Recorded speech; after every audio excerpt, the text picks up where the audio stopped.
నమస్కారం. లక్ష్మి చెప్పే కథలకు స్వాగతం. వీణులతో వీక్షించటానికి సిద్ధం కండి.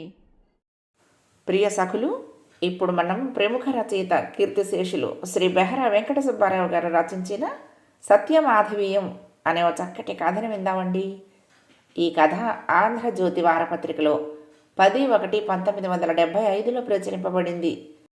మధ్యతరగతి మందహాసం అనే వీరి కథల సంపుటం నుండి ఈ కథ తీసుకోబడింది. ఇప్పుడు కథ మొదలు పెట్టేస్తున్నానండి. సాయంత్రం 6 గంటలు. వైజాగ్ మెయిన్ రోడ్డు జనంతో కిటకిటలాడుతోంది. మాధవరావు సూపర్ బజార్ వద్ద సిటీ బస్సు కోసం తపస్సు మొదలుపెట్టి గంట దగ్గర అవుతోంది. ఒక్క బస్సు రాలేదు సింధియా వెళ్ళటానికి. విశాఖపట్నం సిటీ బస్సు సంగతి అందరికీ తెలిసిందే. వాడి ప్రాణం ఇన్ని గంటలకు పోతుంది అంటే పోతుంది. వచ్చే 24 గంటల వానలు పడతాయి అంటే పడతాయి. అనివార్య కారణాలు లేకుండా ప్రకటించిన ప్రోగ్రాము ఆకాశవాణి ప్రసారం చేస్తుంది అంటే ప్రసారం చేయవచ్చు. ఎంప్లాయ్మెంట్ ఎక్స్చేంజ్ నుంచి కాల్ వస్తుంది అంటే రావచ్చు. కానీ విశాఖపట్నం సిటీ బస్సు సంగతి చెప్పటానికి ఎవ్వరూ సాహసించలేరు. ఒకవేళ రాక వచ్చింది అంటే ఒకదాని వెనక ఒకటి రేసు గుర్రాల్లా వచ్చేస్తాయి. ఎక్కేవారిని ఎక్కనియరు, దిగేవారిని దిగానియరు. ఇంతలో మబ్బులు ముసురుకుంటున్నాయి. వాన పడే సూచనలు కనపడగానే అందరిలోనూ హడావుడి మరీ ఎక్కువైంది. నిరీక్షించి విసిగెత్తిన మాధవరావు పక్కనే ఉన్న కిళ్ళి కొట్టుకుపోయి ఓ న్యూస్ పేపర్ కొని కిళ్ళికి ఆర్డర్ ఇచ్చాడు. ఇంతలో ఓ బస్సు దూసుకుని వచ్చింది రాకెట్లా. అంతవరకు కనిపించిన జనం బిలబిల గేట్ చుట్టూ మూగారు. సబ్బులమ్మే దుకాణం చుట్టూ మూగినట్టు. కొద్దిగా దూరం అయిపోయిన మాధవరావు గబగబా కిళ్ళి అందుకుని ఒక పరుగు తీశాడు. బస్సులో సీటు కోసం కాదు, నిలబట్టానికి ఓ అరడుగు జాగా కోసం. గేటు దగ్గర తోపులాట ప్రారంభమైంది. ఆ తోపులాటలో అతని జోడెవరో తొక్కేశారు. పట్టి టప్పుమని తెగి ఊరుకుంది. ముందుకి ఒక్క అడుగు కూడా వెయ్యలేకపోయాడు. లేకపోతే ఒక్క ఊపిలో బస్సులో పడుండేవాడే. కర్ణుడి శాపంలా అయింది. జోడు పారేయటానికేమో మనసు అంగీకరించలేదు. కొని 15 రోజులు అయ్యింది కనుక నిస్సహాయునిగా నిలబడిపోయాడు. ఏం చేయాలా అని ఆలోచిస్తూ మెరుపులా మంచి ఐడియా వచ్చింది. చేతిలోని న్యూస్ పేపర్తో ప్యాకెట్లా చుట్టాడు, జోడులా తెలియకుండా. కానీ ఇంతలోనే బస్సు అరడుగు జాగా కూడా లేకుండా నిండిపోయింది. బయలుదేరటానికి సిద్ధంగా ఉంది. ముందు లేడీస్ గేట్లో నుంచి ఎక్కండి సార్, మీరొక్కరే ఉండిపోయారు. అతని దీనవదనం చూస్తూ ఓ వరం గ్రాంట్ చేసినట్టుగా అన్నాడు కండక్టర్. గబగబా పోయి ముందు గేటు ఫుట్బోర్డు మీద ఒక పాదం ఆనించాడు. బస్సు కదలబోతూ ఉండగా బస్సు మరొక స్టాప్లో ఆగాక లోనికి సర్దుకున్నాడు. అందరూ స్టాండింగ్ ప్యాసింజర్లే. ఒక చేత్తో ఇనుప కడ్డీ పట్టుకొని ఊగుతూ తూలుతూ కూర్చున్న వాళ్ళని అసూయతో కుమ్ముతూ సర్కస్ ఫీట్లు చేస్తూ. కూర్చున్న వాళ్ళకి ఏం సుఖం లేదు. ఇంకా లోపలికి జరగాలి సార్, స్టాండింగ్ జరగాలి సార్, చాలా జాగా ఉంది, డబ్బులు లేని నిలబడాలి సార్. క్లీనర్ కాకిగోల. వాడికి ఇంకా బస్సు ఖాళీగానే ఉన్నట్టుంది మరి. జరగగా మాధవరావుకి స్త్రీల సీటు ముందు ఫీడ్స్ చేయాల్సిన టర్న్ వచ్చింది. పడిపోకుండా ఓ చేత్తో ఇనపరాడు, మరొక చేతిలో ప్యాకెట్టు. ఎవరు, మాధవరావు గారా? ఓ స్త్రీ గొంతు వినిపించింది. అంత జనంలోనూ అతన్ని ఎలా చూసిందో మరి. అటువైపు తిరిగి చూశాడు. పక్కవాటలో ఉంటున్న సుందరమ్మ గారు. ఆవిడొట్టి వాగుడుకాయ. ఆమె అతన్ని చూసి ఓ చిరునవ్వు విసిరింది. అతని పరిస్థితి చూసి జాలిపడింది కాబోలు. టౌన్లోకి వచ్చారా అడిగింది. ఏమిటా వెధవ ప్రశ్న కనపట్టల్లా? అవునన్నట్లు విసుగ్గా తల ఊపాడు. స్టాండింగ్ ప్యాసింజర్లు సరదాగా మాధవరావు సుందరమ్మ గారికి మరీ దగ్గరికి వెళ్ళి నిలబడాల్సి వచ్చింది. అతని కర్మ కొద్దీ. బస్సు ఆపవయ్యా, డ్రైవరు బతుకుంటే నడిచైనా పోతాను, బాధపడలేని ఓ ముసలి బ్రాహ్మడు బావురమన్నాడు. ఇంతకీ పెద్ద బజార్లో ఏం కొన్నారు? మరలా బాతాఖానీ మొదలుపెట్టింది ఆమె. మాధవరావుకి చిరాకు వేసిన సభ్యతకు కట్టుబడ్డాడు. బజార్కు రాలేదు, ఓ ఫ్రెండ్ని కలవటానికి వచ్చాను, ముక్తసరిగా జవాబిచ్చాడు. భలేవారే, ఏమీ కొనలేదంటారేమిటి? అదిగో ఏదో కొన్నారుగా. ఆమె దృష్టి అతని చేతిలోనే ఉన్న ప్యాకెట్ మీద పడింది. బ్లౌజ్ పీస్ కొన్నారా ఏమిటి? మళ్ళీ అడిగింది. అవునండి అన్నాడు. ఇక ఆమె అంతటితో ఆగిపోతుంది అనే ఉద్దేశంతో. అలాగా, ఏ షాపులో కొన్నారు? సూపర్ బజార్లో మంచి కలర్స్ లేవు. మఫత్లాల్ బ్రాంచ్లో మంచి కలర్స్ ఉన్నాయి. వైలెట్ రంగు అయితే సచ్చకి బాగుంటుంది చెప్పాడు. ఇంతకీ ఏ కలర్ కొన్నారేమిటి?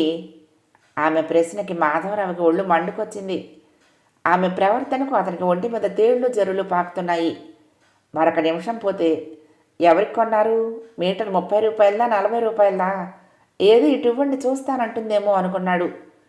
నోరు మూసుకొని కూర్చోవమ్మా అని ఎవరైనా అంటే బాగుండు అనుకున్నాడు. ఆమె బారి నుండి తప్పించుకునేందుకు బస్సులో నుంచి కిందకు దిగేస్తాను అని కూడా అనుకున్నాడు. అతనిని ఆపద నుంచి కాపాడటానికి బస్సు మరొక స్టాప్లో ఆగింది. ఆ దిగాల్సిన వాడు దిగాలి. కురుపాం మార్కెట్, బంగారం కొట్లు, లక్ష్మీ టాకీసు. బాబు చిల్లరుంటేనే ఎక్కాలి, నోట్లు లాభం లేదు. క్లీనర్ గట్టిగా అరుస్తున్నాడు. 6 దిగారు, 10 మంది ఎక్కారు. దిగిన వాళ్లలో మాధవరావు కూడా కలిసిపోయాడు. బస్సు వెళ్ళిపోయింది. అతనే వదులుకున్నాడు. బతికాన్రా భగవంతుడా అనుకున్నాడు. ఇంతలో చినుకులు ప్రారంభమయ్యాయి.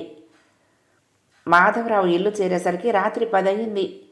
అర్ధాంగి సత్య చిరునవ్వుతో తలుపు తీసింది. కానీ అంతలోనే భర్తను చూసి షాక్ తిన్నట్లయింది. అంతవరకు ఉన్న ఆనందం, ఉత్సాహం ఆమెలో మాయమయ్యి ఈర్ష్య, కోపం చోటు చేసుకున్నాయి. క్షణంలో కలిగిన మార్పులకు అతను ఆశ్చర్యపోయాడు. ఏమిటి సత్య అలా ఉన్నావు? ఒంట్లో బాగోలేదా? తలనొప్పిగా ఉందా అడిగాడు. నేనెలా ఉంటే మీకేమి? విసురుగా పడగదిలోకి వెళ్ళిపోయింది.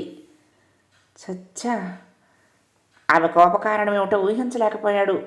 ఆమెను అనుసరించాడు. మెల్లిగా మంచం మీద బోర్లా పడుకుంది ఏడుస్తూ. ఏమిటి సత్య అంతలోనే అలా మారిపోయావు?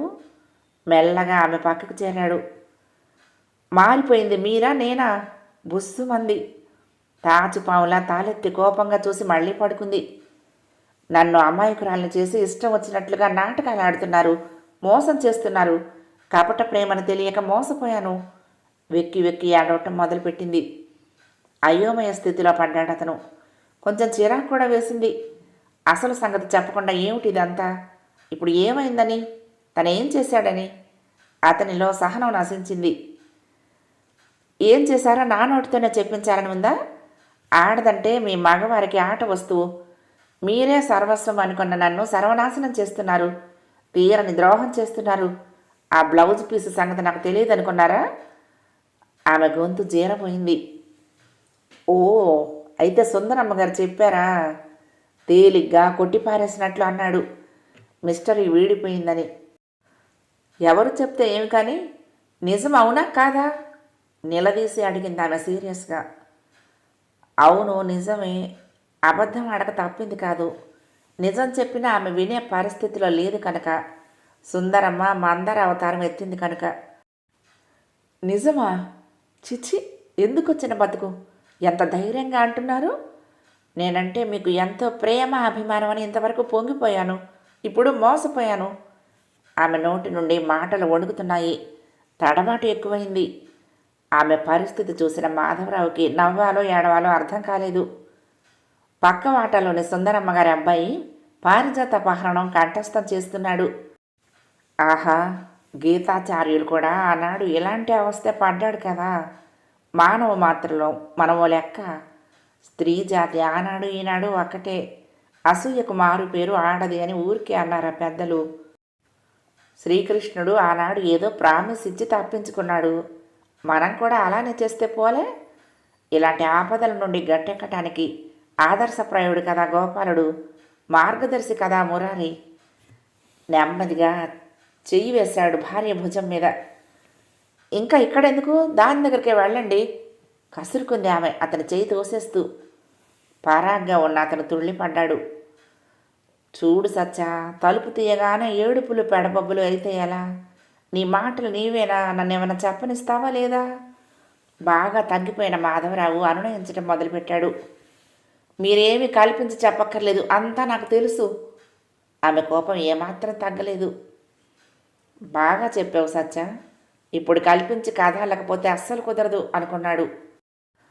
సుందరమ్మ గారి అమ్మాయి జాకెట్ పీసు బాగుందని, అలాంటిది కావాలని దీపావళికి తెమ్మని చెప్పావా లేదా అడిగాడు. అవునని కానీ కాదని కానీ సమాధానం వస్తుందేమో అనుకున్నాడు. ఏమీ లేదు, పోనీలే వింటుంది అదే చాలు అనుకున్నాడు.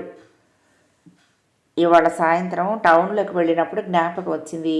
దీపావళి దగ్గర పడింది కదా, నాకు నచ్చిన రోజ్ కలర్ పీస్ కొన్నాను, అది నీకోసమే చెప్పాడు. కొన్నారు, ఎవరు కాదన్నారు? అయితే దానిలో ఏ గద్దాన్ని ఎత్తుకొని పోయిందా? చర్రుమని అందుకుంది. ఆమెలోని అసూయాద్వేషం బయటకు లావాల పెళ్ళొప్పుకటంతో. గలగలా నవ్వాడు అతను. ఆ నవ్వులోని అర్థం తెలియని ఆమె మరీ తికమకపడింది. ఓస్, అదే సంగతి. నువ్వింత అమాయకురాలు అనుకోలేదు సత్య. ఆ జాకెట్ పీసు మనకెందుకు, టైలర్కి ఇస్తే కుట్టిస్తాడు. కానీ మన టైలర్ రామారావు లేడు, వాడికిచ్చా నీ జాకెట్ కొలతలు, వాడి దగ్గర ఉన్నాయి కదా. మొన్న కుట్టిన ఫ్యాషన్ లాగా కుట్టమని చెప్పాను.